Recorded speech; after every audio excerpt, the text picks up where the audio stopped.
Celui qui tue un homme, c'est comme s'il avait tué toute l'humanité. Un enfant non musulman ou une femme non musulmane appartenant à une maison de guerre, comme ils le définissent eux, tu as le droit, en cas de famine extrême, tu as le droit de les tuer et les manger. Oh! Ça, c'est l'imam al-Nawawi qui te dit ça dans Rawda. Et dans le Majmoua. Il faut arrêter le cirque à un moment donné.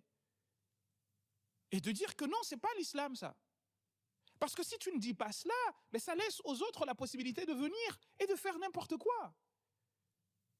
L'assassinat de Samuel Paty, c'est vrai qu'il y a plusieurs raisons qui concourent à cela. Psychiatrique, certainement. Sociologique, certainement. Éducative, certainement. C'est des problèmes multifactoriels. Mais n'empêche que, si tu retournes dans le droit musulman, tu vas trouver qu'il y a quasi unanimité sur le fait que celui qui insulte le prophète doit être tué. Donc ne nous racontons pas de salade, en fait. C'est que tant que nous n'aurons pas décidé que ça, c'est un héritage dont on puisera ce qui cadrera avec nos réalités, et on laissera de côté ce qui ne cadre pas avec celle-ci, eh bien on continuera à avoir des actions pareilles. En fait, j'ai du mal à comprendre que nous ne comprenions pas. Moi, c'est ça ma question, en fait. C'est mon interrogation. Finalement, vous dites, tout ce que l'islam a besoin de savoir est contenu dans le Coran. Oui. La jurisprudence et le droit musulman peuvent être... on doit en tarir ce qui n'est pas adaptable à l'époque. Forcément, mais totalement. De toute façon, les fondateurs de ces écoles juridiques ont tous dit « ne me prenez pas pour modèle, ne me suivez même pas ».